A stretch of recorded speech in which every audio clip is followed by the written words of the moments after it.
그래서 MRI를 찍게 됐고, MRI 판독하니까 의사 선생님이 십자인대가 한 80% 정도는 끊어진 상태이고, 반월상 연골판도 적은 부분이긴 하지만은 손상이 좀 있다고 그렇게 해서 수술을 하게 됐죠.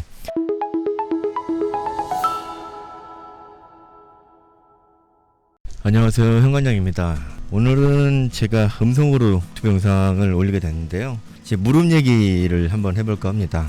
2017년도 3월 달에 같이 운동하던 친구하고 스파링을 하다가 상대가 딥델라이바 세팅하면서 상대방 골반이 저의 허벅지 바깥쪽, 무릎 바로 위쪽에 있는 허벅지 바깥쪽을 누르게 됐다고 그러나요? 그래서 무릎이 이제 꺾였거든요. 무릎에서 따닥 소리가 이제 크게 2번 나더라고요. 극심한 통증이 한 5분 정도 가더라고요. 5분 정도 지나고 난 이후부터는 또 괜찮아지더라고요. 그래서 스파링 한번 더 할까? 라고 생각을 하다가 이제 이거 좀 조심해서 나쁠 게 없겠구나. 그래서 그날은 이제 얼음찜질하면서 이제 하루 쉬었고요.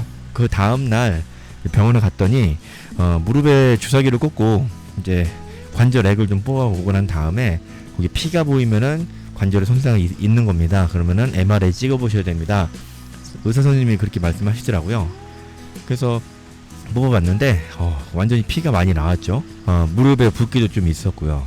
그래서 MRI를 찍게 됐고, MRI 판독하니까 의사 선생님이 십자인대가 한 80% 정도는 끊어진 상태이고, 반월상 연골판도 적은 부분이긴 하지만은 손상이 좀 있다고 그렇게 해서 수술을 하게 됐죠.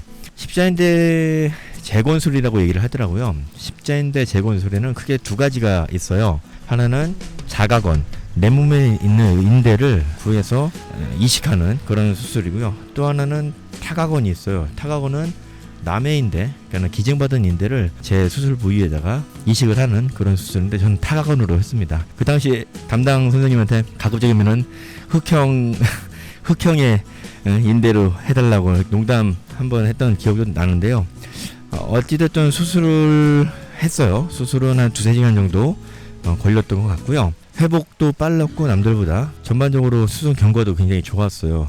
CPM이라고 하는 무릎 가동 범위 늘리는 CPM도 굉장히 잘 나오는 편이었고요. 연골판 같은 경우는 그 당시에 많이 손상받은 게 아니라서 그냥 뒀다고 이제 선생님께서 말씀하셨는데, 그게 지금 문제가 됐어요.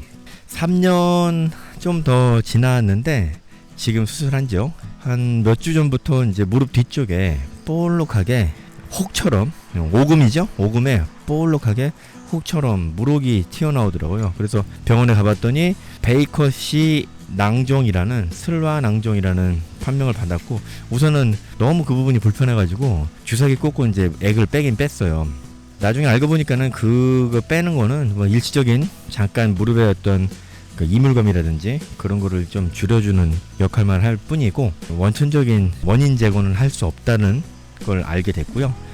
어제 다른 병원, 좀 큰 병원으로 와서 MRI를 찍어봤더니 예전에 십자인대 파열되면서 손상을 입었던 그 부분 있지 않습니까? 반월상 연골판, 그 부분에 문제가 생겨서 슬화낭종까지 이렇게 발전된 것 같다고 얘기를 해서 내일 드디어 이제 수술을 하게 됐습니다. 관절경을 이용한 연골판 절제술이라고 얘기를 하고요. 하면서 이제 슬화낭종도 제거를 하는 2가지를 하는 수술이라고 하는데, 수술은 전반적으로 어렵지 않은 수술이라고 합니다. 짧게는 20분, 길게는 3-40분 정도 걸리는 수술이고, 마취하는 것부터 시작해서 그 다음에 마무리하는 것까지 토탈 시간은 2시간에서 3시간 정도 들어간다고 합니다. 내일 오후에 수술 스케줄이 잡혀갖고 수술하는데, 아무래도 이제 수술이다 보니까 몇 번 무릎 수술도 해보고 허리 수술도 해봤는데 이 마취하는 게 굉장히 긴장이 되거든요. 긴장이 좀 되긴 됩니다. 아무쪼록 잘 수술 받고 회복하고 난 다음에 2번째 영상 올리도록 하겠습니다.